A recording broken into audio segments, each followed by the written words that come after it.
Is Malik Nabers on track for week one? That's the question, and nobody has a clear-cut answer. No one's going to.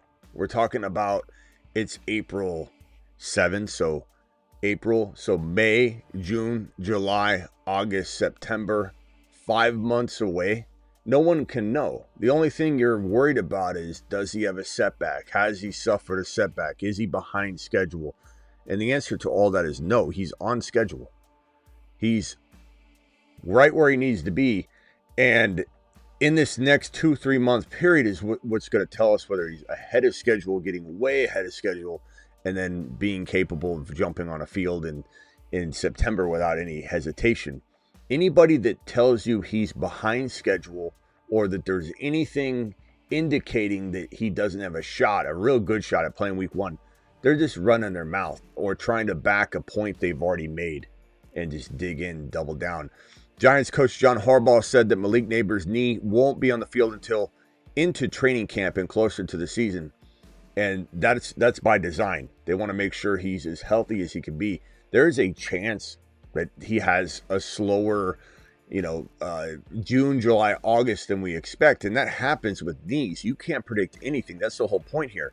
There's a chance he doesn't play week one. There's as great a chance, if not a little greater, that he plays week one, given the number of months that he's had to recover and given he still has 5 more months to go. That's a long time, and there's no projection for it. The Fantasy Football Show, Graveyard Edition, Malik Nabers Edition. Where do we value Nabers? Let's throw him on a mock board and try to decide and decipher what wide receivers, maybe what running backs, maybe what other positions, maybe McBride, maybe Bowers. Do we like these guys over Malik Nabers in 2026? And maybe we need to discuss tonight on the Dynasty channel as well as tonight on the main channel where we're headed with Nabers on our Dynasty rosters, or where we're headed on other teams that don't have Nabers on them in terms of trying to get Nabers pulled onto the team via trade. The Fantasy Football Show Graveyard Edition begins right now. You're watching a Graveyard stream. File on in. Live from the FantasyFootballShow.com studios. It's the Fantasy Football Show. Live! Monday through Friday, 8 p.m. Eastern. Smitty is also live whenever news breaks. News is here on Malik Nabers, and there's nothing to fear. This man is not in any sort of danger of missing week one as of this moment. Again, you got to sit back and let 5 months unfold before you can even speak to that. But there's no timetable or concern in terms of what he should be, where he should be at. If he's on track, he should be out there week one. Same thing goes for Mahomes. 5 months away. A lot of projecting Peters out there trying to back their bad stance they've already put out there. Double down Donnie's just swinging on in here going, I don't think Mahomes will be ready. Nabers won't be ready for week one. That could be the case, but you know nothing right now to indicate that. Nothing. No one does. That's why we're here.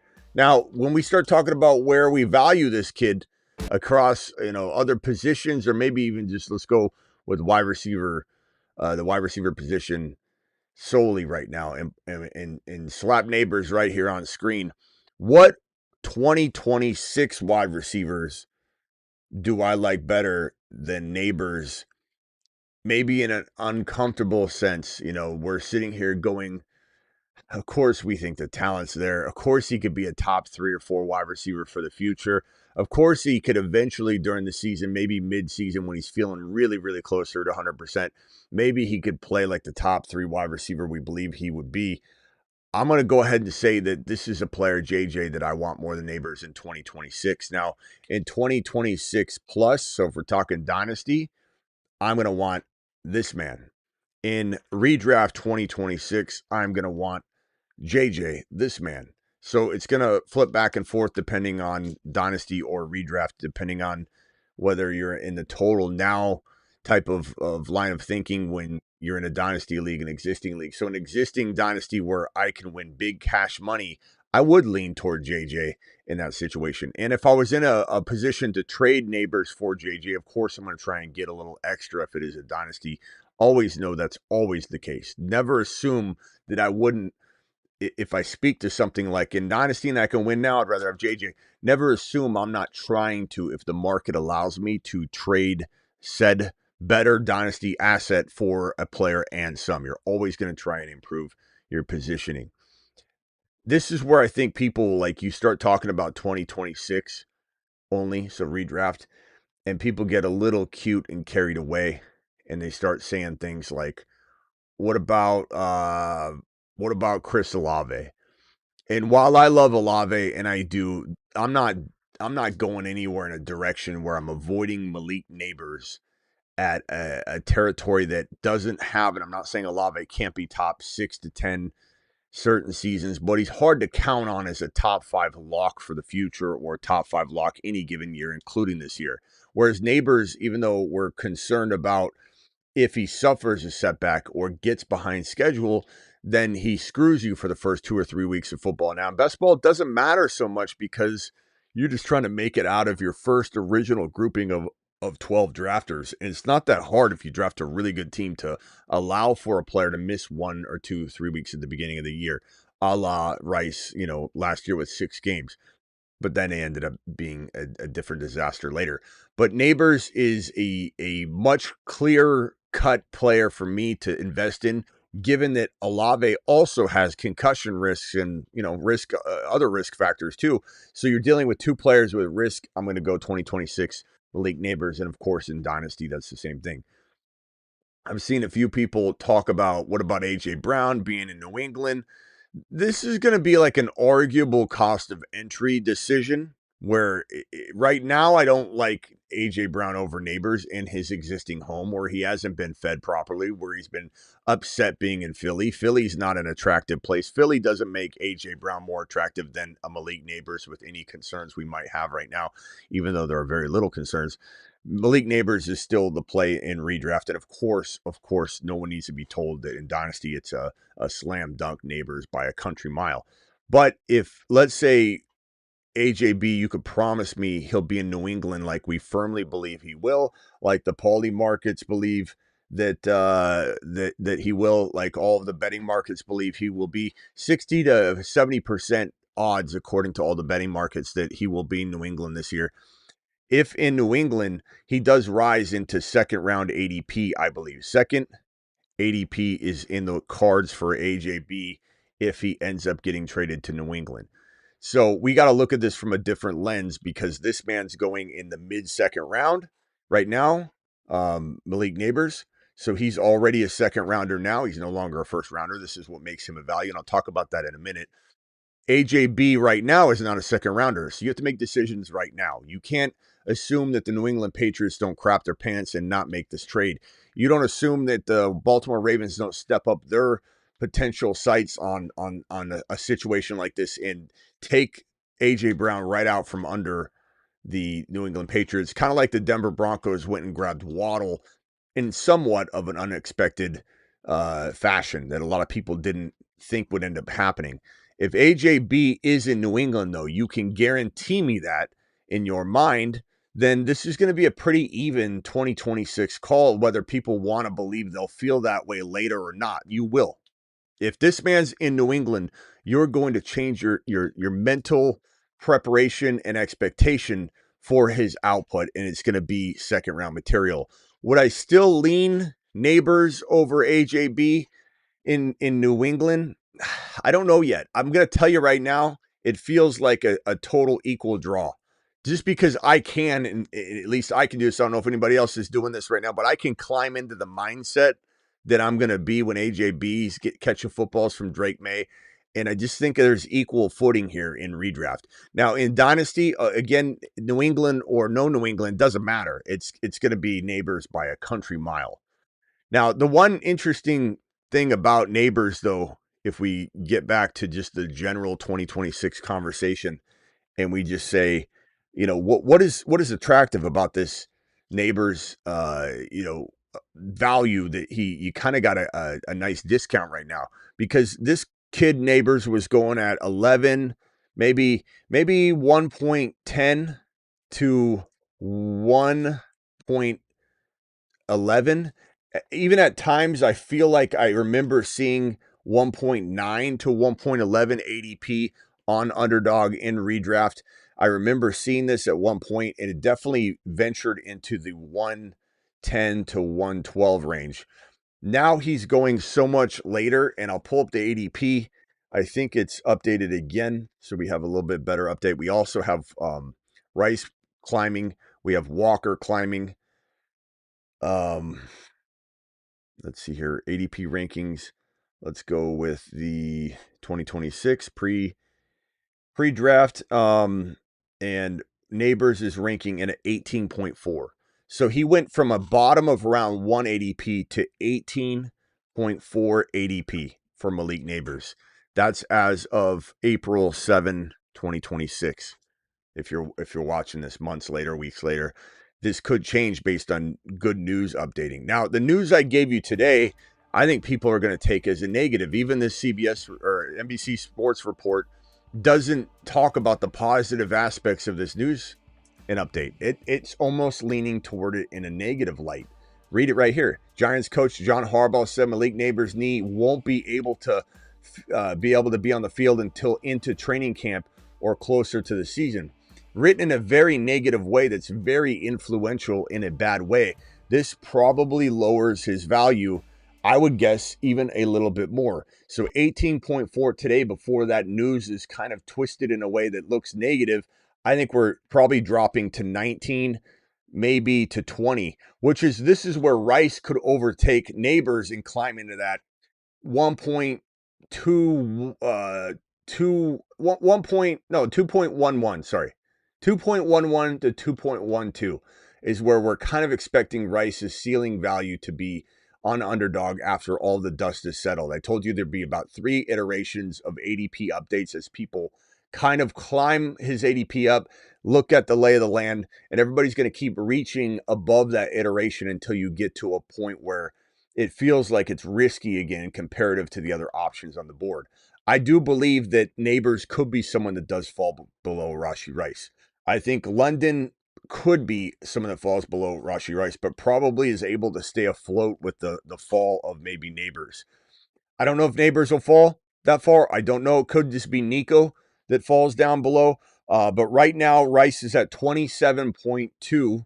So he's still a little ways away from being 23 overall, which is the ceiling value that I'm predicting for his ADP. He could climb a little higher. We had this talk on the show earlier. But right now, he's climbing steadily. Rice is at 27. Nico's at 24. George Pickens is at 23. Drake London's at 20. Nabers is 18.4. One more climb in ADP wide receiver value. So if Nabers goes above Nico or above if Rice goes above Nico or above Nabers, that could be a 2 or 3 overall ADP climb because of the way the wide receivers are falling. It's almost like, I know a lot of people think that if a player climbs up, it just moves everybody down one. But sometimes when a player climbs up a wide receiver, an entire wide receiver slot, it will bump that other wide receiver down because a lot of people have so many running backs and 2 tight ends and McBride and Bowers potentially in the mix that it doesn't just knock at one spot. Sometimes one move up can knock one player down 2 or 3 spots when you factor in all the other positions. It just depends on where the running backs are going and if there's a McBride in there. And so this is great. This is great news. This news right here is not negative. It's written negative. It's not negative. Let me bring you the angle that you need here, because I'll bring you the truth, the unbiased perspective. I don't know why other people, especially in news worlds, I'm not a news breaker. I'm a news dissector. I'm a news explainer. And I'm here to tell you that I don't think this is wrapped very well. That does Nabers any justice. He's 5 months out. There's nothing to indicate there's any negative here, yet this is all written negative. Won't be on the field until training camp or closer to the seat. It's all negative. It's not, oh, Nabers has no setbacks. They later say that in a blurb below it, but they don't say that in the title. They don't say that in the bigger part that people are reading and skipping over the rest of it. And so people are going to take this in a negative way. 18 point freaking 4 is going to go down to 19, 20 overall. It's going to be a value. Nabers is certainly not somebody, though, I'll say this, He's not somebody you want to put all your eggs in one basket. You draft in 10 drafts, you should have Nabers in 1 to 2 of those drafts. That's it. Why? Because you're dealing with a Matt Nagy situation. You're dealing with a quarterback that has a lot of likely concussion, injury prone, um, unfortunate threats to his value. And then Nabers also plays very, very aggressive to his own body. If there's any hospital balls being thrown up because this offense is being run into the ground by Matt Nagy, maybe Dart and the boys circumvent Matt Nagy's pull, trying to drag this team into the ground. But either way, there's a lot of external factors that affect Nabers. Dart's injury history and Nagy's play calling and Nagy's, tearing the offense down can drag Nabers down. Nabers getting a concussion, being injury prone, playing reckless like Puka Nacua can drag him down. There's a lot of reasons to say, look, 10 or 20% is max value for Nabers. But guess what? I would have said 1 if he was in fact still going at 1.12. The fact that he's now falling to probably is 19 right now, it's probably with this negative news and the way people are writing it going down to 20 to 22. This right here makes it more like take him in 2, maybe 2.5 leagues out of 10, potentially at 25%, but let's just for now be safe and call it 2, not even 1, 2 shares out of 10 every time you're drafting 10 drafts because the value is so amazing. You can take them at 15, 16, 17, 18, 19, 20, 21, 22. There's a big range of picks that you can grab them. When you look at a board and you say, okay, how many shares of Jahmyr Gibbs can I get? You can't get that many. Or JSN or any of these guys that are getting drafted at the very tip top of round 1. Why? Because in order to get Gibbs, you need 1 or 2 overall, really. Maybe 3 if somebody grabs a receiver once in a while. But for the most part, you're only going to get Gibbs in a max amount of like 20% ownership because you're only going to get the 1 or 2 pick at a maximum of 20% of the time.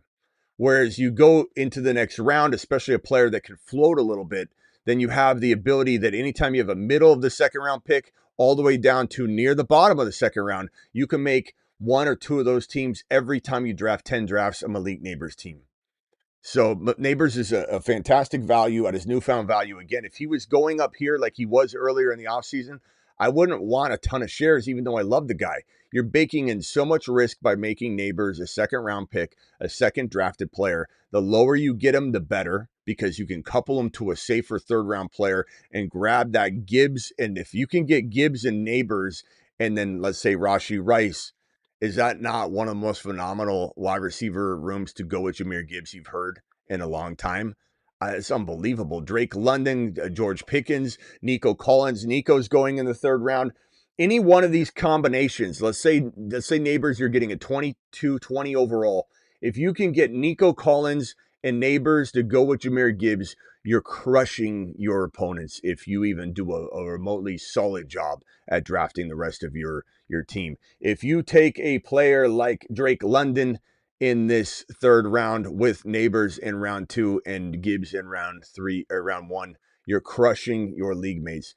And then our boy Rashee Rice, who's another amazing pick in this top of 3 territory, and he's climbing fast. He's already at 26, 27. This is a phenomenal start. Who's not winning a championship with this trio right here? Don't like Nabers. I know that's the discussion, but you don't have to go this direction. You could go London early here, and I love this as well. Getting an RB like Gibbs and then these kinds of wide receivers at the 2-3 turn, I don't know that I've seen this kind of value in a long time.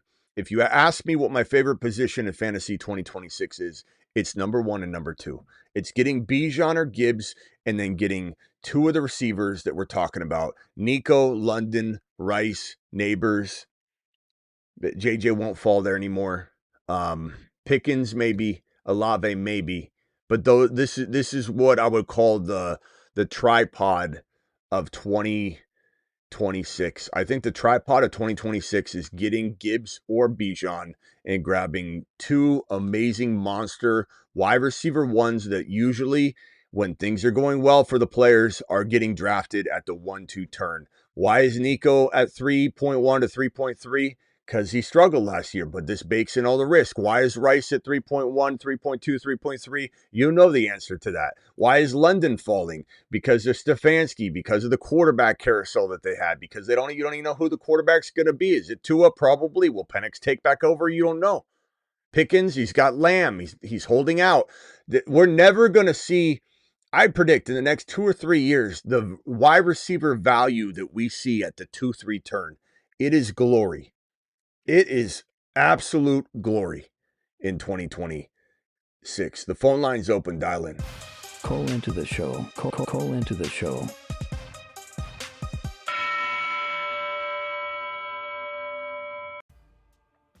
I couldn't be more ecstatic about the 1 and 2 picks this year. It's fantastic.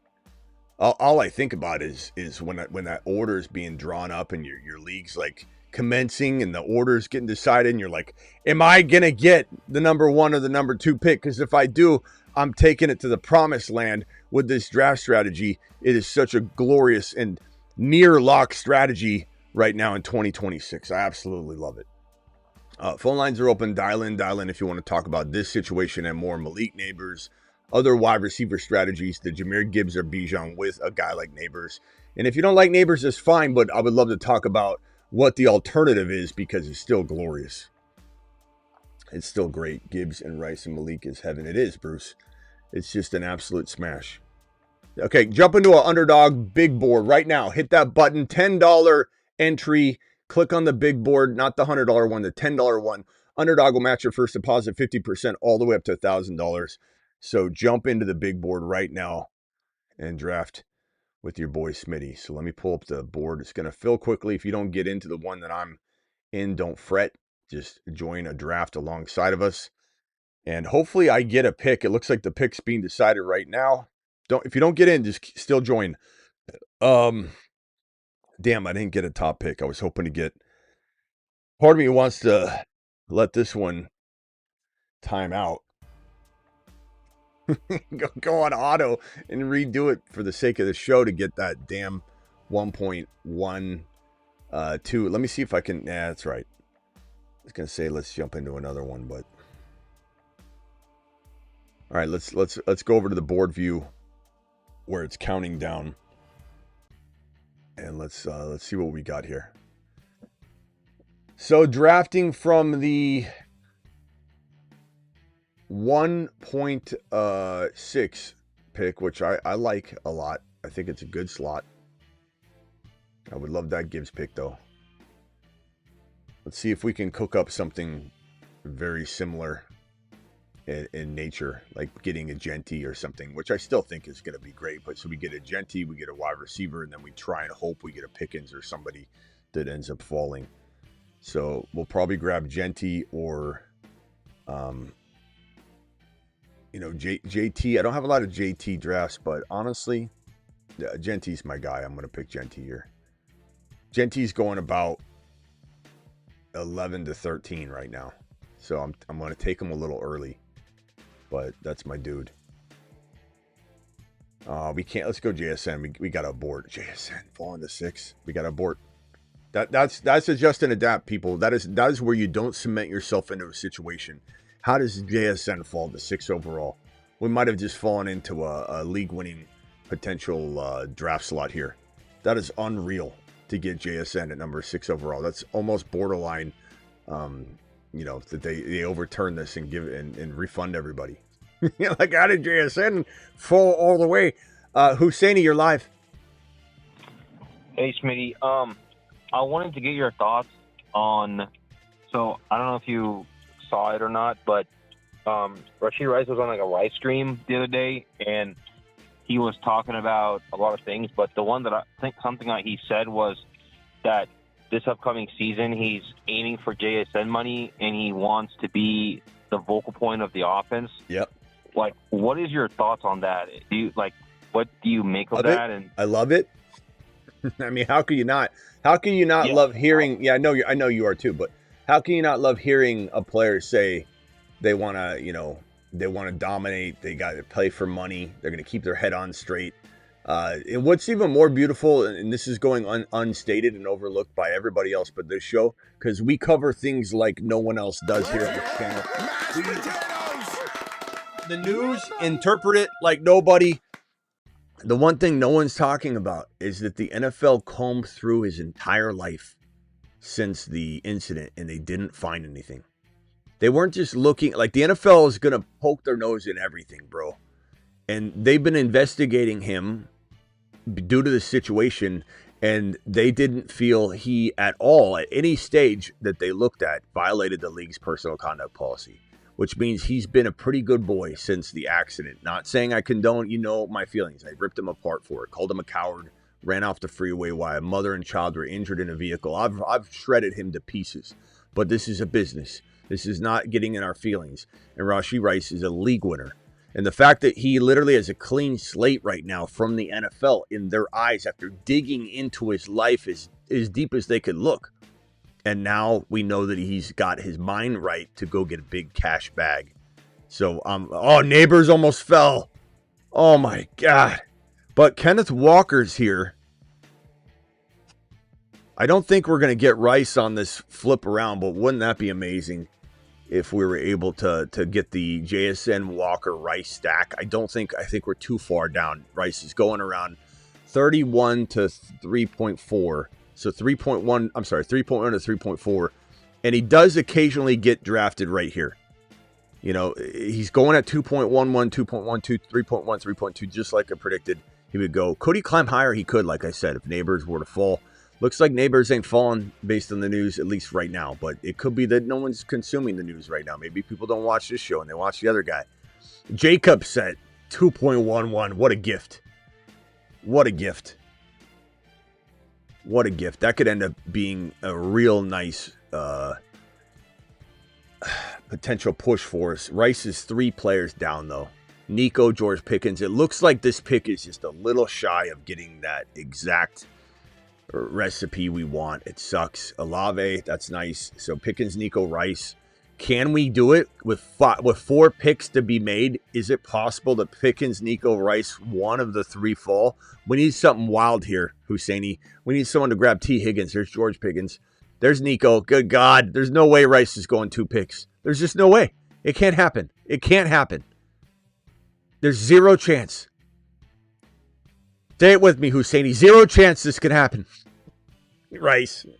Damn it. It's so close. I've not been able to get the Walker-Rice combo yet after trying for like 20 drafts. It's so close. You can sniff it. It's almost there.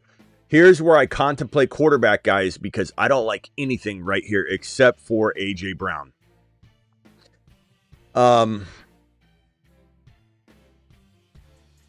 Let's go A.J. Brown with this one and assume he gets traded to the New England Patriots. And then we're in a real good position here. Man, I almost had that Rice, Walker, JSN. Oh, my God. That would be so league winning. Jeez, man. That'd be so close. That'd be so close. All right. So we got a good squad here, though. Real good squad. JSN, Walker, and A.J. Brown. I like it. All right, Husseini, what else you got?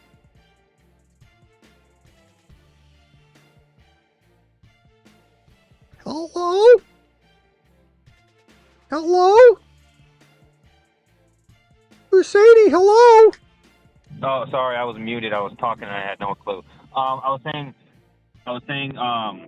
it's crazy to me that you were able to get JSN a number 6 overall. That's pretty incredible. Yeah, I wish we were able to get Rice to also fall. That would have been crazy.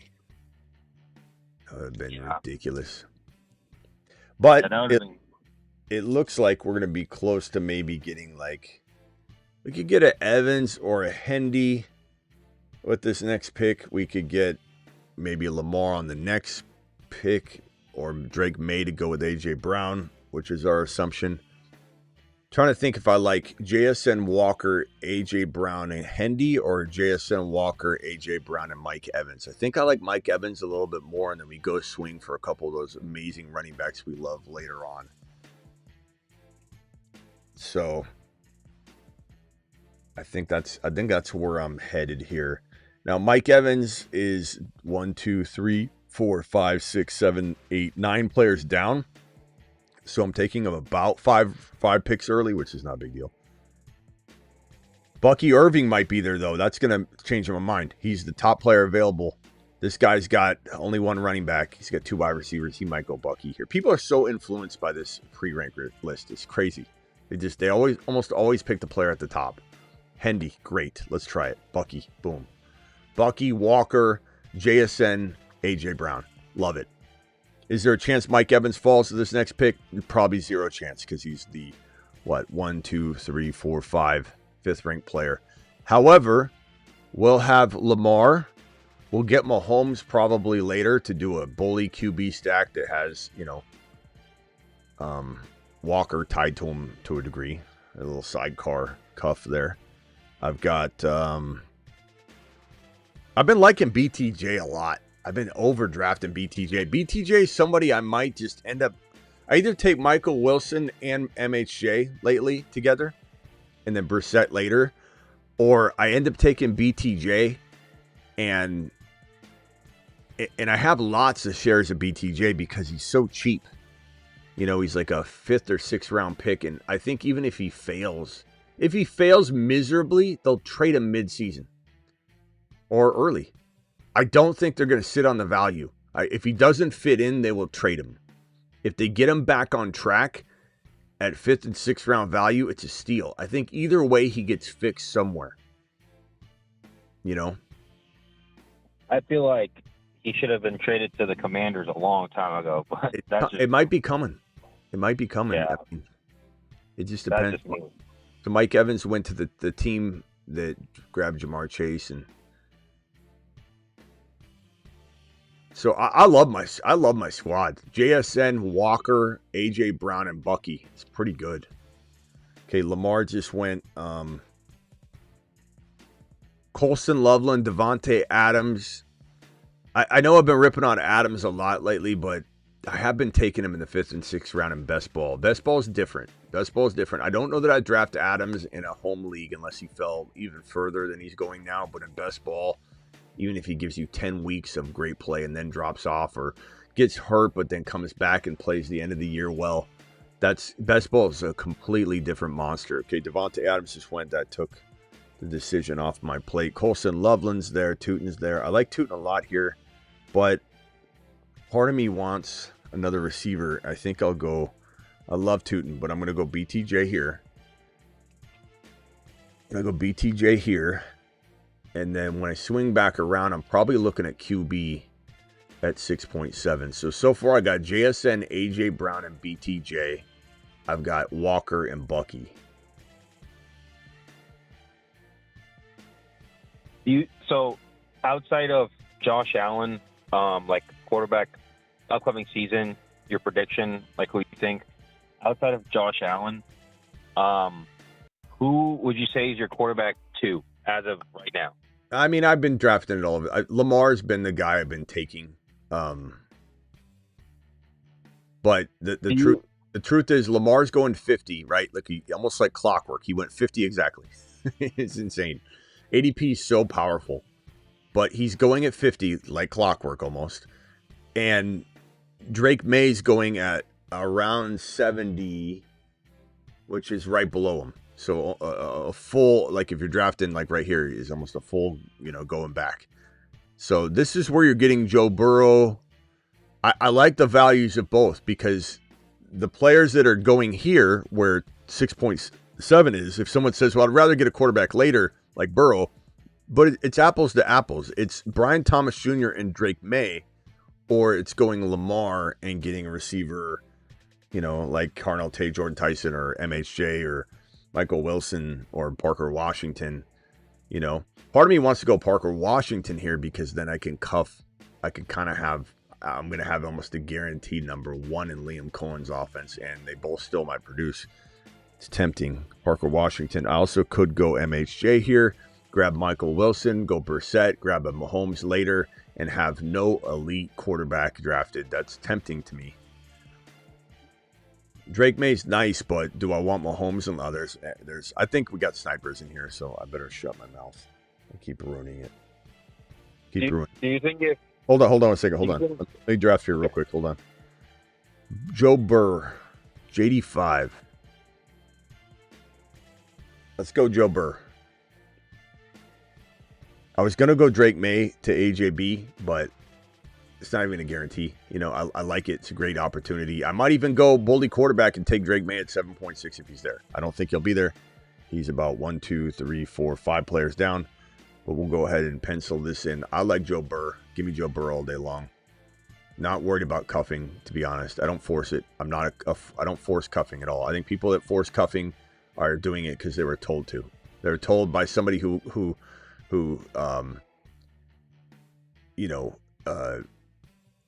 Excel sheet Eric that's dissecting the winners and not the people that just missed it, that would have had a better team than anybody had they not had a CMC injury or something. You know, it's like crazy how people look at the stats of people that won and try and determine that, you know, that's the only strategy that would have did it. Not to mention the people that are more likely to win than others, like their experienced drafters, are more likely to follow this consensus wide receiver early, and also drafting stacks. And while you might say, well, they're winning though, Smitty, so maybe you should do it. And I'm not saying there's anything bad about doing it naturally, but you know, if you have a bunch of more experienced players, even you could say almost brainwashed to do a certain strategy, but they're always naturally going to be a little bit better drafters, then they're going to win, and you're going to correlate the fact that they stacked. Drake May's still there. I've got really good balance. I don't know. I have a Michael Wilson sitting here. That's the only player tempting me not to go bully QB. I'm going Drake May. I'm going to go Drake May, Joe Burr. I got my 2 wide receivers in BTJ, AJ Brown. I've got now a stack that naturally fell to me or a potential stack, we should say, in AJ Brown and May. This is a fantastic bully QB stack from the 6-7. And the bully QB, for anybody who doesn't know, it's different in best ball to draft 2 QBs, you could say, early in best ball, because the highest scoring one starts for you automatically. You try this in a non-best ball format in your home league with Aunt Edna and Uncle Buck, you're going to get it wrong every week, and it's not going to be advantageous. If you do bully QB in best ball, you're going to outscore everyone on the board at quarterback, because you're going to get their highest potential each week between the two. And so you're just going to score like 50, 100 points more than the average person's quarterback room, because you're literally sitting Joe Burrow with 3 TDs on the bench because May had 4. Or when May has a 15-point game, Burrow steps up and has the 31, and you're covered and you score this massive amount of points. Whereas if you had just Drake May in a backup, Drake May is going to get you 15 or 18 points, or vice versa. Joe Burrow is going to get you 15 or 18 points like 3-4 times. But during those 3-4 times, you might have Joe or May, whichever one we're not talking about, step up and score 30 that week. All right. Yeah, as I said, again, I just explained it. If you have a majority of everybody stacking, you're going to have a ridiculous off-balance sense of that stacking is the reason that it happened. That's what I just said. Everyone's doing the stack situation, and they're brainwashed to do it. And so they're correlating that the stack is why they won. It's not. I mean, it can help. It's definitely statistically proven that there's advantages, but there's also statistically proven disadvantages. You know, for people to think that you draft what someone would reference as a naked Jamar Chase without Joe Burrow is what that's called, that you can't win, it's ridiculous, bro. It's the biggest bag of nonsense I've ever seen in my life. Not to mention, the more important stacking is, Hussein, you can call back if you want, bro. The more important stacking is to get the game stacks, which we can't do until we get the schedule anyway. That's way more important. Having Josh Allen face off against Jamar Chase is better than having Joe Burrow throwing it to Jamar Chase in the week 16. I'm a nun guy. Got sniped. That's exactly who I wanted. Dang it. That was my pick right there.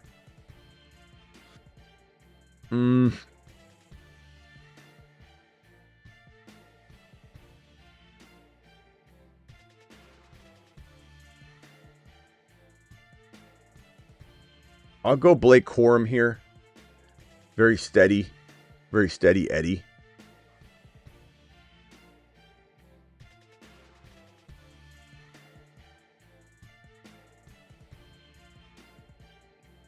I'm not huge on Rachaad White. I think he's all right. He's in best ball, he's not bad. In non-best ball, I probably wouldn't draft him. But in best ball, he's like Dowdle or Corum, or I would say Monungai's way better. Monungai's a league winner.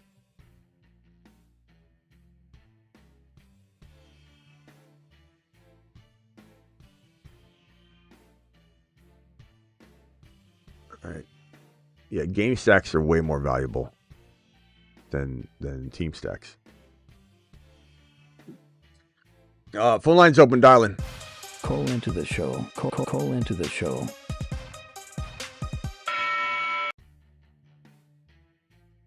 You're also, when you're stacking, you're not just stacking anything. You're stacking certain situations. Burrow, Chase, AJB, Drake, May. And understand that AJB is going to go up in value a ton. And it's going to be harder to do it. Let's see here.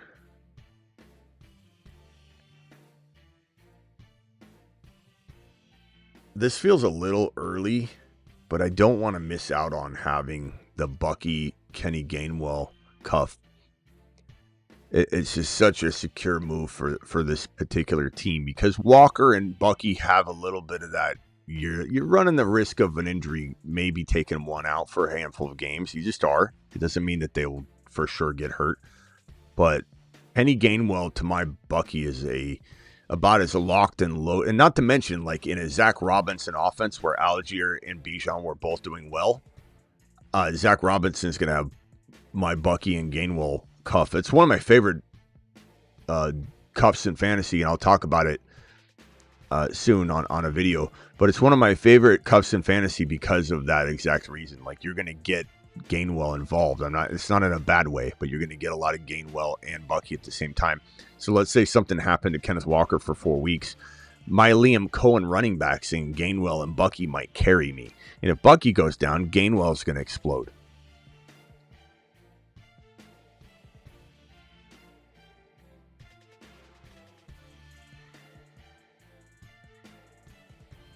Let's see here. Next up, I like Xavier Worthy a little bit here. I like Jadarian Price. Both will probably be gone by the time we get to my pick. I haven't drafted a tight end yet. I've been punting that for a while. Gadsden's there. Tyler Shuck's there if I want to go quarterback again, which I probably won't for a while. Travis Kelce's there if I wanted to go, tight end shopping later. I got Jonah Coleman. Sadiq is available later. I've been waiting on tight end because there's just so many diamonds in the rough this year. Let's see here. Baker Mayfield. A lot of people grabbing quarterbacks right now. It's been very helpful. Hopefully, Jadarian Price. Would I take Gadsden here, though? Instead, anyway? This guy's been sniping everything I say, though. Well, not everything, but the neighbors. Okay, Shuck. Price is pretty good. I don't know that I need it, though. I might take Worthy. I've got Walker. Not that matters too much, but I think I'm gonna go Worthy. He's not a bad fourth wide receiver. He's actually pretty damn good.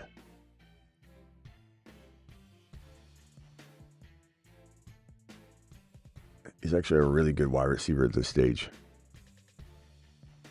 Was hurt all last year.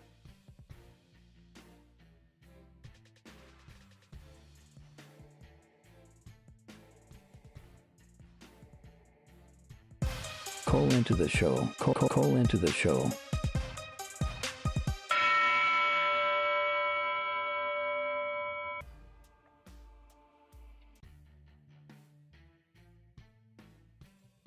Let's see what we're going to do here.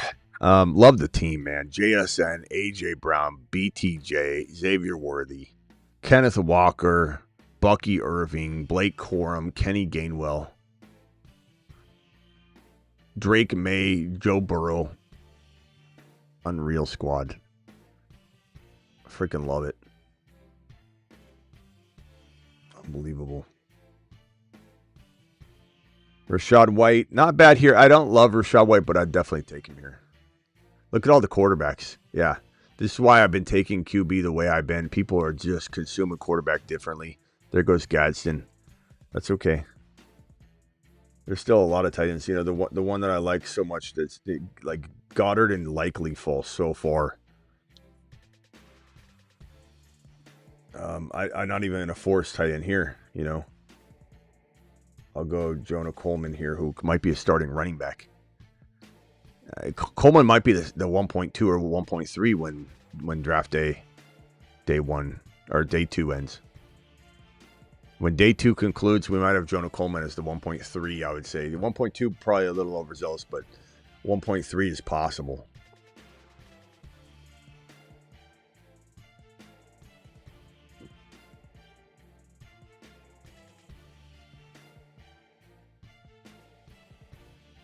I don't know if the phone lines are broken. Call into the show. Hey, Husseini, call back. I don't know why you hung up. Trying to be like Hammer, where he just hangs up.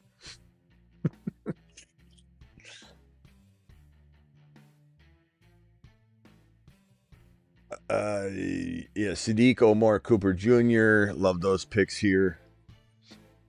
I'm pretty sure I'm guaranteed to get at least one player that I'm really hoping falls to this 12.7.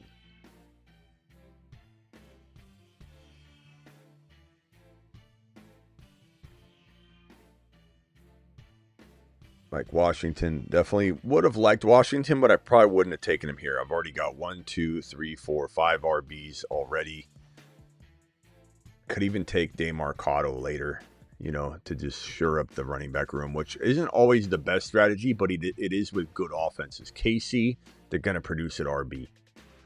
You know, Liam Cohen and the Zach Robinson and the Bucks, they're going to produce at RB.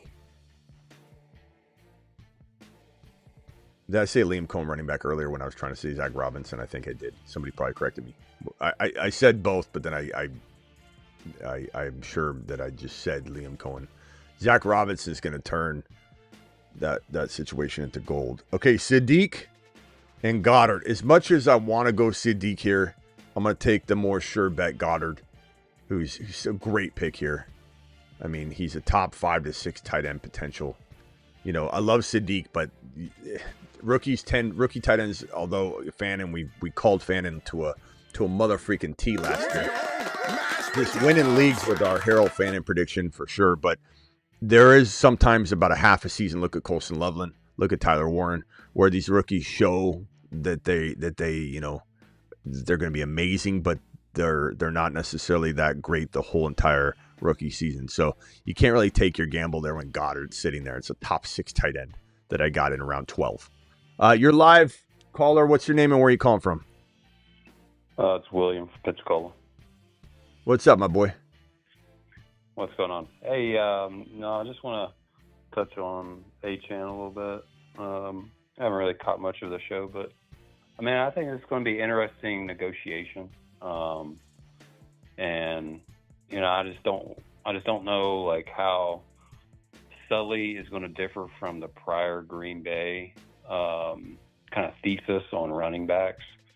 Because I know Green Bay hasn't drafted a running back weighing less than 208 pounds in the last 20 years. So this is kind of uncharted territory for, you know, if they're bringing that to Miami, which I think they are. I don't have any reason to believe that they're not, but Achane's different, but I mean, what are you offering him is what my thing is. Like, yeah, I want him on the team. I'm a Dolphin fan, but I mean, if somebody's going to offer you a first and a second, man, this is going to be tough. I don't think it's a slam dunk is what I'm thinking. I don't think. I mean, it'll depend. I've told you guys over and over that if there was a team to do what the Broncos did, I've said this almost word for word for like a month now. If someone's going to go try and pull a Jalen Waddle to the Broncos under the radar, everyone's like, I didn't really see it coming. It's the Chicago Bears bringing in Achane. But I don't think there's going to be they don't want to trade him. They haven't just said, we'll trade anybody or we're not listening to. They literally like flat out say he is our future. We're not trading him. He's one of our 3 pillars. There's nothing about trading him that's interesting us. And they're going to give him a big fat contract. There's no concern there. I'm not worried at all, bro. You don't pay somebody the amount of money they're about to pay him and not use him. That contract will kind of make him a very, very safe, overutilized player. Losing Tua and having no Mike McDaniel is certainly a little concerning. We addressed that, but bringing Malik Willis was very nice because his mobility, his what I believe to be a very, very, very solid skill set that people undervalue and just want to assume it's bad because he hasn't done it. That happens all the time. But what we've seen out of him, we've always liked him. It's not somebody that we like because now he's a starter. We've loved him. We've been waiting for him for years to become a starter. So this channel has been all over Malik Willis for years. So this is not newfound, interest for us. So it's a really good situation. It's a really, really, really good situation. And I'm pretty excited about what's in store for Achane. Especially given his new value, because he's also going a lot later. You don't have to take him at 4 overall or 5 overall anymore. So you're baking in some of that risk as well. Debo or Naylor? Probably Naylor. Let's go Jalen Naylor. All right, this team's shaping out nicely. Worthy's the 4th wide receiver. Let me scroll up and read this off. This is my team. What do you think of it? JSN, AJ Brown, BTJ, Worthy, Hunter, Naylor. Running backs are Walker, Bucky, Corum, Gainwell, Jonah Coleman. I got Goddard at tight end and Joe Burrow and Drake May. It's pretty good. Yeah. All right, what else you got, bro? I like no, that's about it. That's all I got, man. I just saw your ticker on the Achane thing. Yeah, just be careful, like not to oversaturate on any player that's got a really changing situation. But I mean, this is the highest we've seen Achane go in a little while at 1.11. I've seen him go further than that. His ADP right now, let me just check to make sure. Hold on, let me check his ADP. His ADP is, maybe it adjusted. His ADP is now 13.8, so he's now a second-round player, bro. You know what I mean? Like you and I having this conversation about Achane at number 4 or 5 with all the changes that are going on, I would be in agreement, but we're now having to have a new conversation. This is what I always tell people, that they need to walk out of the room, bro. Close the door, take a deep breath. And even if you're just doing this, you're not actually physically doing this, but your mindset, close the door, take a deep breath, open the door, walk in and reassess the map. Because the map's telling you that he's no longer going here. He's going at the 2-3 turn. You now get Achane with JJ or Hampton, or it's ridiculous value, bro. It's absolutely ridiculous value. Tank Dell isn't bad here. If Chicago is that team that just surprises everybody,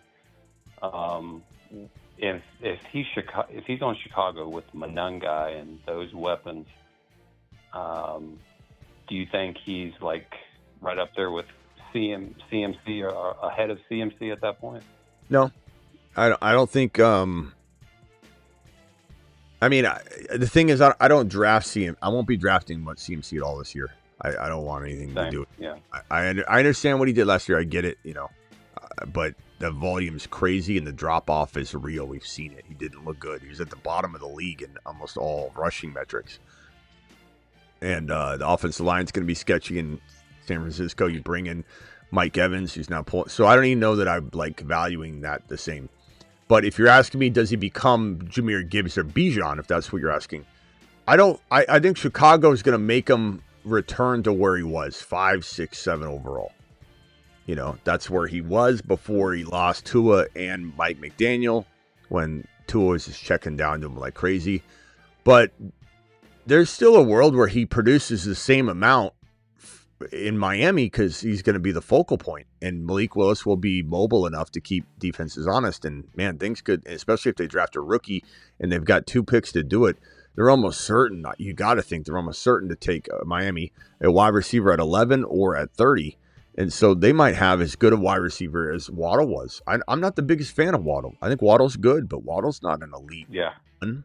Same. You know, they get Tate or Jordan Tyson or even a Chris Bell or somebody like that later at 30. I'm loving the Casey Concepcion or the Brazil value there or the Omar Cooper Jr. You put one of those receivers on Miami, and it's going to look real nice, bro.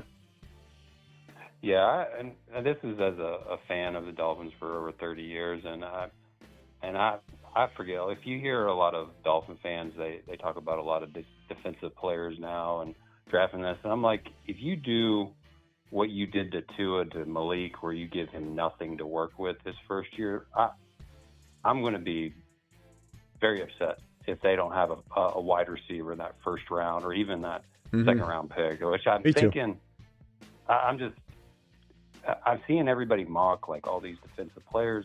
They need to build that offensive line, but if they're walking out there with Jacoby Lane as their wide receiver 1, I'm going to be irate.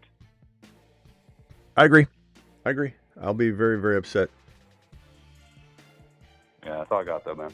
All right, man. Appreciate you. Later. Call back anytime. All right. Later. All right, bye. All right. Phone lines are open if anybody wants to dial in. This team's looking pretty good. 20 rounds gives you the freedom to draft more of one position than you normally would. So normally I'm taking 5 RBs. I'm taking 3 quarterbacks. I'm taking 3 tight ends. The rest are receivers. And then if I do end up going like 6 running backs, it leaves your wide receiver room a little light. Or I go 2 tight ends and I don't waste my time with a third. But we don't have a backup QB, but do we need one? Because we've got Burrow and Drake May.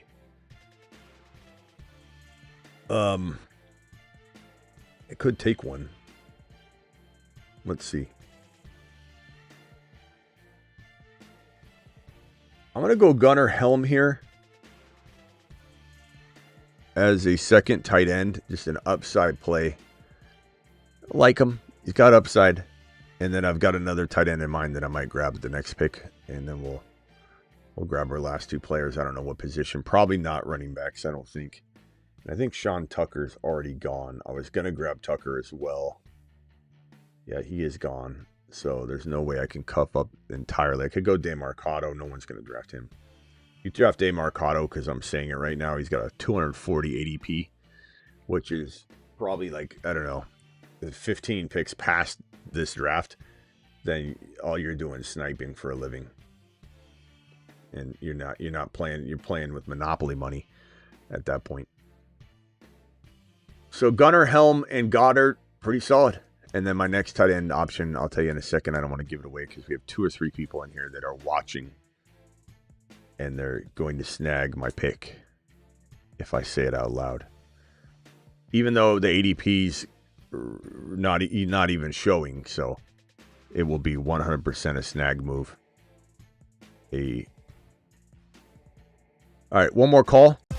Call into the show. Call into the show. Travis, what did we do for the Dynasty show? Oh, I guess we're going to do... What did I say we're going to do? Neighbors. I guess we're just doing Neighbors Dynasty. Or should we do something different? Maybe we do a Drake May show and talk more about this A.J. Brown situation. I'm going to do that. I'm going to do Drake May. Drake May Dynasty. All right, don't snipe. Don't snipe, my boys.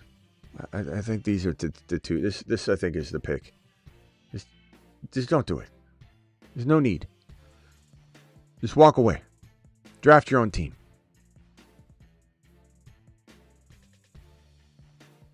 They already took Jordan James from me. Thank you. All right, Tungus and Helm and Goddard. Very, very, very sneaky room that I got there.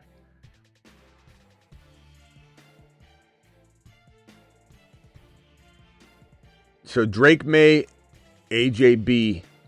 What maybe the show is, what does AJB do for Drake May's dynasty value? Like something like that.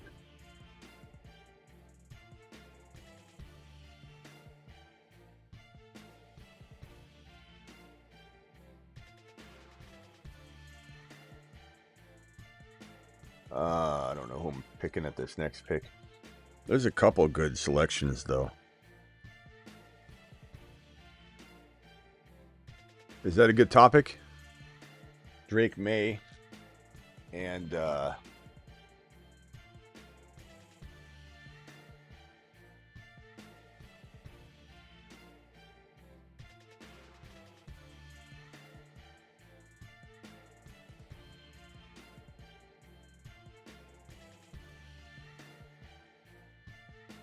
search for the next mid-season monsters. You really haven't been here lately, have you?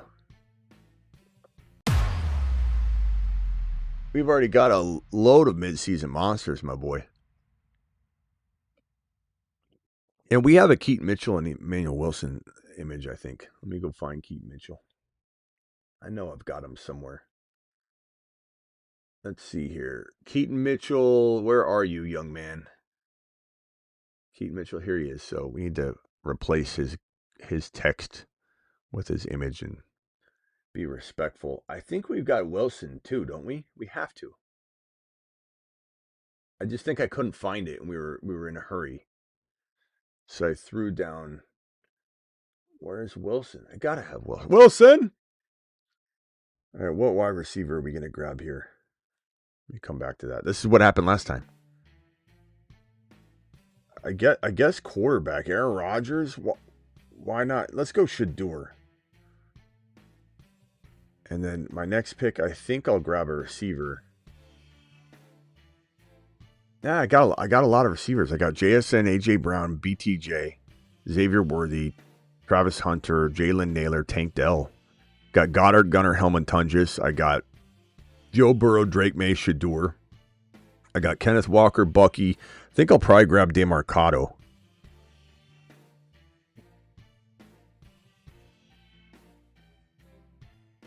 On a honeymoon, congratulations, my boy. Mashed potatoes! Yeah, buddy. Congratulations, my boy. All right, let's get Mitchell's text off screen. We don't need that anymore. We got his image there. Get the real deal, the real McCoy. Put Jordan James. Let's move Jordan James and Manungai's mugs up a little bit. Let's move Jalen Coker up a little bit. Rico Dowdle. So Emmanuel Wilson, huh? Where the hell is our Emmanuel Wilson graphic when we need it? Let's see if we can find it. And drag that on screen. Okay, where are you, Emmanuel? This is what I do every time. I end up searching for it, don't have time. I got to get back to my other screen. And then we never end up putting him on screen. Where the hell is he? Emmanuel Wilson. I'll have to find that one. We'll have to leave that for now. But Mitchell, Dowdle, Emmanuel Wilson.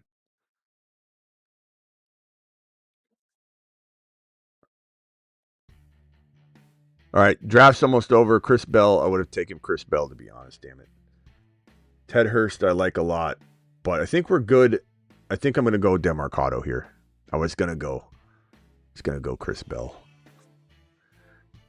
You snipers, bro. Can't have nice things with you guys drafting in the draft.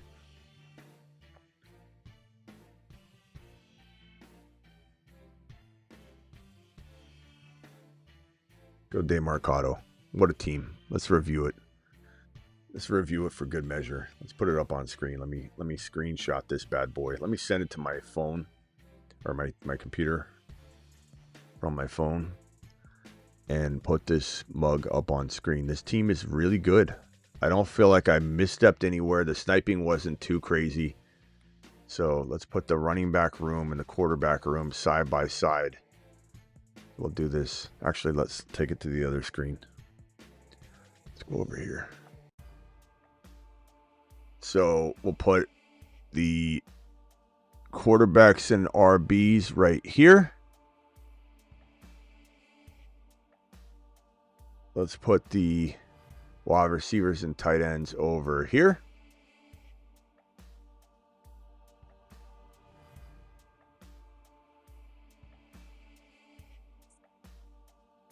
Joe B, Drake May, Shadur, Walker, Bucky, Blake Corum, Gainwell, Jonah Coleman, Tank Bigsby, DeMarcado, JSN, AJ Brown, BTJ, Xavier Worthy, Travis Hunter, Jalen Naylor, Tank Dell, Dallas Goddard, Gunnar Helm, Jake Tungus. Man, is it just me or is that a freaking 9 out of 10 minimum?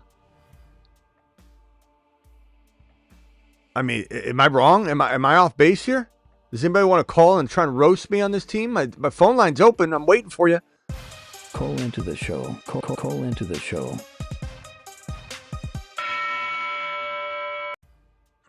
I just don't see how this isn't one of those teams that you're like, how did I get both those quarterbacks?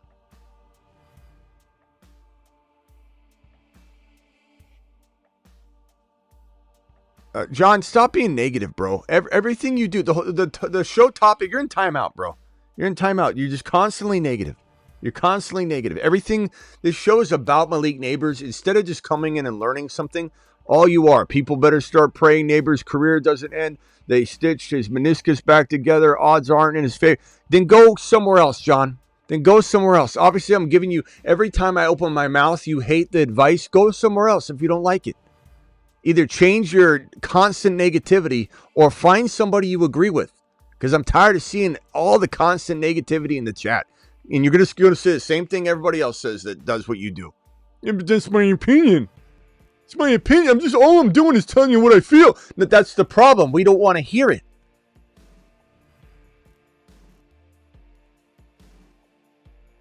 What are my scores here? I got a 9.2. I concur with RDM. I mean, does anybody I'm looking at this and I'm saying, if I've never seen this team, I didn't draft it, let's say, I'm going to say to myself, how did you get Joe Burrow and Drake May? Where did you divert?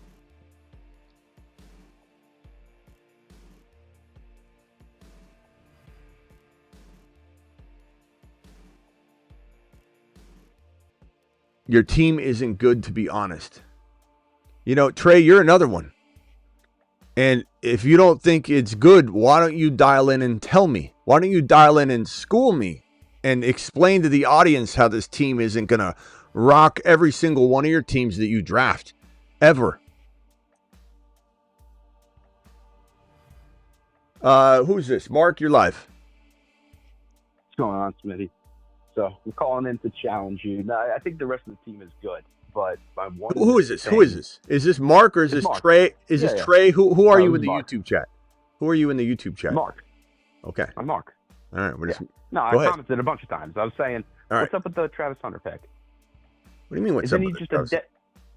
They already said they're committing into the defensive side. What do you, bro? Do you really believe everything you hear, bro? People are peddling that out. They don't even know. They don't even know what they're saying. People are making those assumptions off of we're going to give them a lot more defensive back work in the offseason to get them ready. And remember, they said he wasn't playing any DB, and all of a sudden now he's full-time DB. You're really buying that they're not using him as a weapon. Not to mention if BTJ gets moved. That's your calling in and disagreeing is Travis Hunter, number 150 overall. No, yeah, I mean, I know it's like a throwaway pick, but why you're even going near that? Because I think he could be a monster if they give him the football, and there's no indication he's only playing defense. You're hearing something that somebody regurgitated from somebody else's grandmother. That's not what they're saying. That's not what Cohen's saying. That's not what Cohen said at all. They're going to give, in the offseason here, Hunter a whole bunch of defensive work. It doesn't mean they've designed or mapped out exactly what his game plan is on offense. Even if he gets 5 or 6 targets a game coming in on offense, he's going to be very productive when they give him the ball. He's not playing 0 offensive snaps. And even if he did, let's say that he ends up, and that's not because someone heard it now. That's something they'll decide later. But if they decided that, there's still a real world example of him, based on last year, them changing what they want to do with him. And versing him in defense and then getting him more involved in offense later in the season is also a possibility. Like, could they start him on D mostly in week 1, 2, 3, 4? Sure. But that's not been fully decided yet. You don't decide that 5 months before football. That's what people try they try and paint these weird pictures about what they think is going to happen, and everybody goes, "Did you hear? Did you hear?" No, and they just regurgitate it.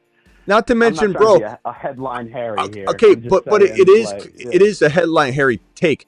But Hunter cuffed to BTJ. If something happened to BTJ, you don't think Hunter steps in? You know, if BTJ gets traded, okay, but if BTJ gets traded mid-season because he doesn't fit or belong, you don't think Hunter? So there's a lot of best ball ties here. You know, there's a potential for a lot of avenues to open up for Travis Hunters. And you're talking about. Can I play devil's advocate though? You can try. I'm not challenging you on the talent at all. Devil's advocate, right? Nothing's set in stone. And yeah, of course, in best ball, that's probably a solid insurance play. But that's like saying you got a dinghy with a hole in it, and your insurance is getting another dinghy with a hole in it in case that one sinks. And let me finish real quick. The reason I'm saying this, I know Travis Hunter had the injury last year, but it's a crowded wide receiver room. He wasn't really flourishing on the offensive side. He's been traditionally a more successful defensive player. Logically, they brought in Jacoby Myers for a reason. PJ Washington was showing flashes last year. BTJ was, an all-pro. It seems like it's a little crowded, and if his strengths veer more towards the defensive side, doesn't that make a bit more sense to use him there a bit more heavily? And I'm saying, of course, there could be some offensive moments where they bring him in. There's So what do you say? End of season. What's your explanation for? Like, you don't even know, bro. I don't even know. No one knows what they're going to do with him yet. They drafted him to be a full. But hold on, but they drafted him to be a full-time wide receiver. You think they've scrapped that entire plan? Hell no. Why they draft a guy to be their full-time wide receiver, and the first thing they do in his year is bring in another wide receiver and give PJ Washington. Bro, they had an injured wide receiver room. They also had BTJ crapping the bed royally, which again opens the door to, if he's not a fit early on, they'll consider moving him while the value's still high. There's a lot of avenues, like I said, for this to work out. And the fact that you think that there's no-brainer wide receivers around the 150 ADP is just head-scratching to me. That's what you're picking out in the 150 range? You think it's a waste of a pick? Bro, he's a talent. They could give him the ball 6 times a game, and when he comes in, what do you think? He's just going to run a go route so he can tire himself out on defense? Like, they're going to give him the ball. He walks onto the field. There's about a 70% chance the ball is going to be in his hands. Like, in a way, it's almost a potential gift to limit his offense. And then when he goes on the field, they're really going to exploit using him or use him as a decoy, then use him the next play. Like, he could score 5 or 6 offensive touchdowns this year is what I'm thinking. And even if they don't, it is an insurance policy against what I'm drafting here. Like I said, the strength I have in JSN, AJ Brown, BTJ, Xavier Worthy, and then I think Naylor's a real nice pick. This Hunter pick is tied and correlated to this BTJ value. It's like a side cuff kind of sidecar cuff situation. It's got tremendous like thought process put into place. Like, would I take Hunter or would I take someone else there? Well, I have BTJ. This is a real nice way to protect that value. If BTJ goes down or gets traded, Hunter goes to the moon. Hunter was about to get peppered with wide receiver 1 volume until he got hurt, bro. You think they don't like him at wide receiver anymore? Like, they literally said, we're going to pepper him with wide receiver 1. I'm not saying don't like. I'm saying maybe not prefer. That's your assumption. Not saying don't That's like. your assumption. That's not an assumption. It is an assumption. It is 100% an assumption. It's 100% an assumption. They're going to get him thoroughly invested in the defensive side of the ball. They're having trouble doing it all at the same time. And it's not even his fault. It's, their preparation and their mistakes. But he's not. They've been a mess. But you have no idea what they're gonna do 5 months from now. And we know they drafted him as a full-time wide receiver. And before his injury, they said he was getting peppered with wide receiver 1 volume.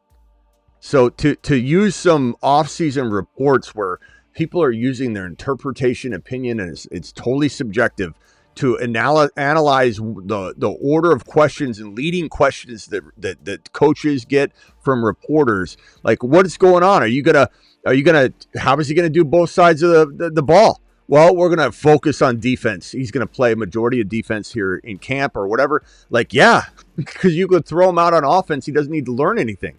So we'll see what happens. But no one has the answers now. Nobody. Like, there's a chance there's a chance that he climbs tremendously in ADP because of the next comment that Cohen makes. Could be a massive steal in that ADP. Could be a massive steal. I'm not saying that. I was more, I guess personally, I am a little bit scared off based on the situation. So you're right. I guess I'm making an assumption there. But one last question. Yeah, go ahead. So we got BTJ, Myers, PJ Washington, Hunter, and Brenton Strange. How are you ranking those receivers? I think you got to go P. Wash for now. Really, at this point, you think? Well, BTJ. I mean, everything I'm saying in terms of like expecting the return. No, yes, keep going. Like I've been drafting BTJ over P. Wash, but I'm trying to get both of them in best ball formats. It's similar effect here. Right. I probably wouldn't have taken. Well, you never know. 20 rounds is different than 18. If I was in an 18 round draft, I wouldn't be drafting BTJ, Parker Washington, and Travis Hunter. But I'm literally taking stabs in. So, like, I didn't need DeMarcado. I didn't need Shador Sanders. I don't necessarily I have extra spots to burn in a 20. But in an 18 round, I probably would just go, I would say to myself, I'm getting BTJ and P. Wash, and I love what that could potentially do with a trade, with an injury, or just in a Liam Cohen offense. But BTJ is I'm drafting him. I clearly drafted him ahead of Parker Washington. But I think if you're trying to predict how it's going to go from week one, I do think Parker Washington is the safer, likely number one wide receiver. But at cost, I'm just trying to get him further downstream because there is a little risk to it. But this is a guy Cohen talks. You want to go off what Cohen's saying? Cohen says this is a guy that's been a dog in practice. He was in a dog in practice before he broke out. He's a dog every time he's on the field. He loves this guy Parker Washington. But I am trying to drop BTJ ahead of him and in best ball, trying to cuff them together. In non-best ball, I don't know that I go near either one on the regular just because you can't. In best ball, if I've got BTJ you take more shots in best ball, yeah. Well, more importantly, if in best ball I have BTJ and Parker Washington, I just sit back and whoever takes over any 1 week, it started for me. It's optimal scoring. So completely different than trying to figure out which one to start. But it's a very dangerous wide receiver 3 to have is BTJ and Parker Washington. Parker Washington almost fell, I believe. Let's go look at the board real quick. Parker Washington almost fell to the pick. So let me go back up. So I got BTJ. Where is it? Got BTJ right here. 6 pick? Yeah, there we go. BTJ went right here, and then Parker Washington went. Where'd he get taken? Why am I not seeing it? Where is it at? Oh, yeah. So I could have taken him over Joe Burrow, but I didn't want to. I was trying. That's right. He got sniped for me right before Drake May. Yeah, that happens. So I was trying. That was my goal. I had Joe Burrow. I was trying to take Parker Washington and BTJ, and you can get them 2 rounds apart. So that's why you would never take Parker Washington ahead of BTJ. That would have been really good. Right. But at the end of the day, man, I love having the double QBs. No, absolutely. You have to.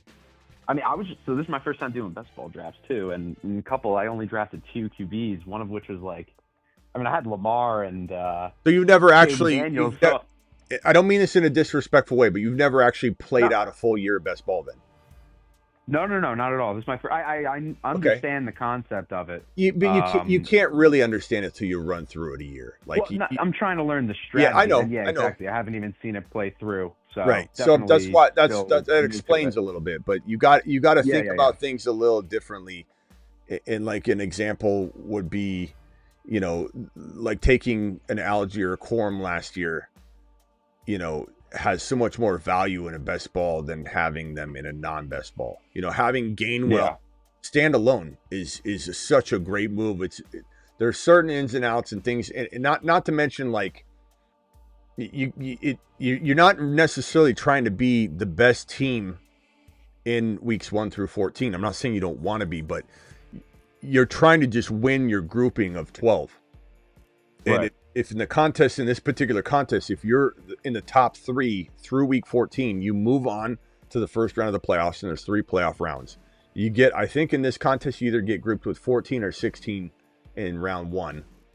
And then you're just trying to win the top 2 or 3 in that one. I forget in this contest which one it is. And then the next one, you're trying to win, the top, I think it's 1 in that next round. And then you're not going up against everybody. You're really faced off against this small pocket of people. And then in the final round, there's, depending on the contest, there's 200 to, 900 or whatever it is, 500 people. I think the best ball mania was like 600 or 800. What was it? 900. I forget what the number was.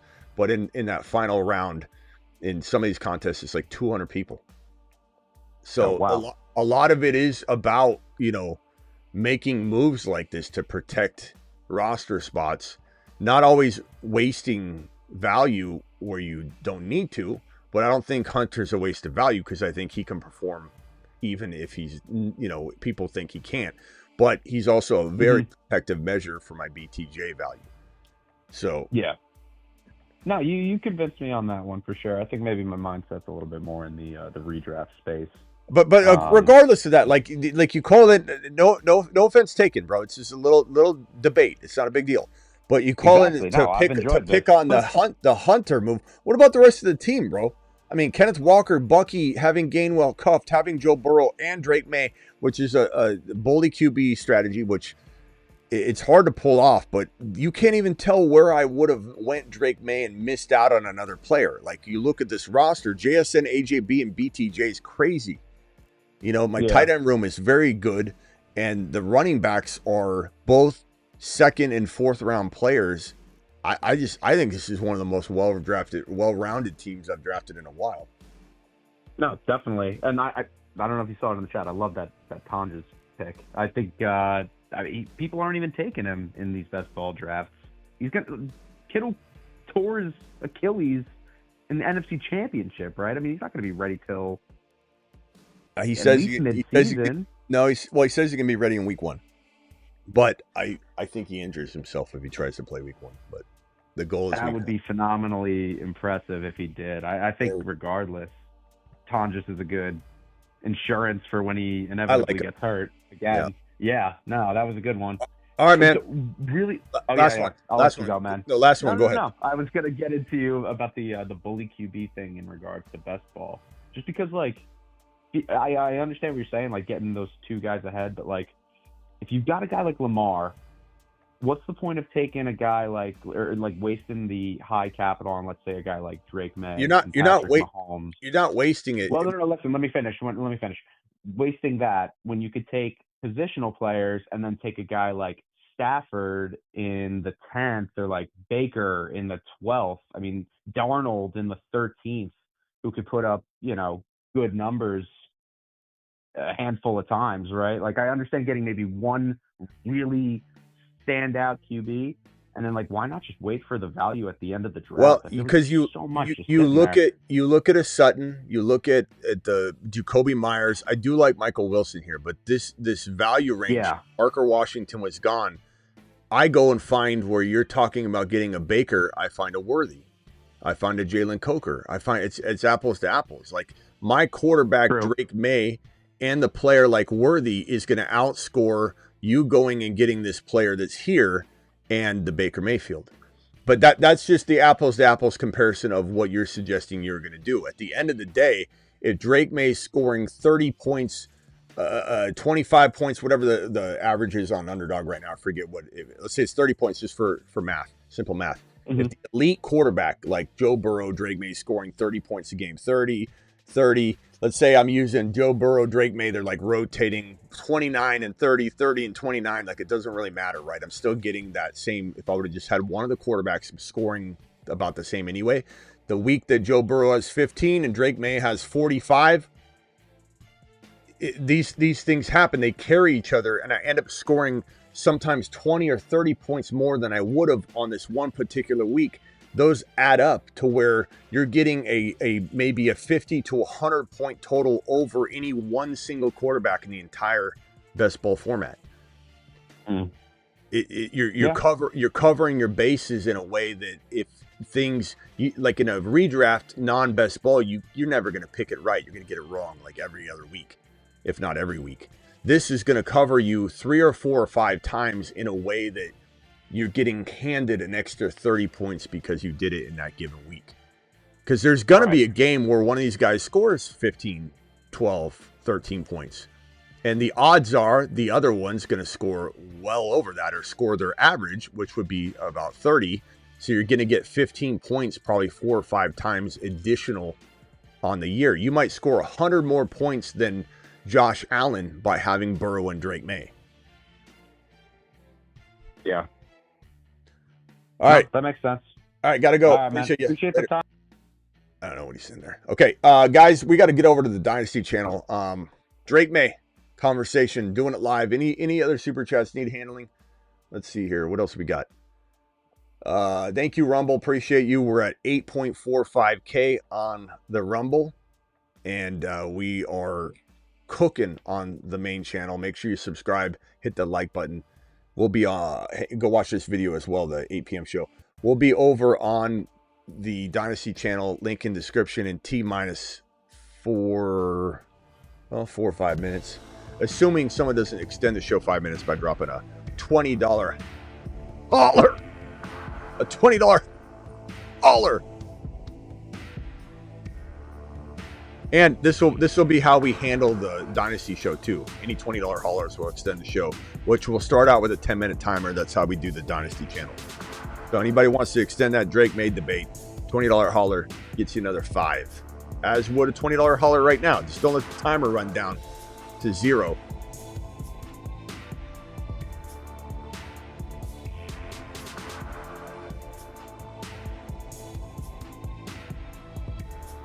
See you all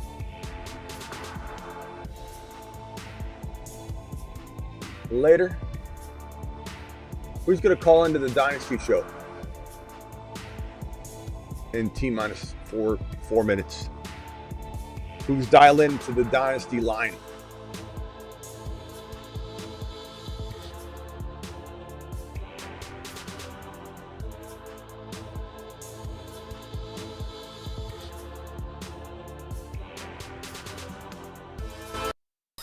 You're listening to Take a Lap Radio. I can feel a handy in the air tonight. Oh, handy. Mecca is a rocket ship. Mecca, he's our man. In a jam? Called Triple H and E Associates. Locations now on Earth and Jupiter. Take a Lap Radio, you're listening to a jam that's coming straight out of New England. It's your favorite. It's House Call Handy. Take a Lap Radio. Take it!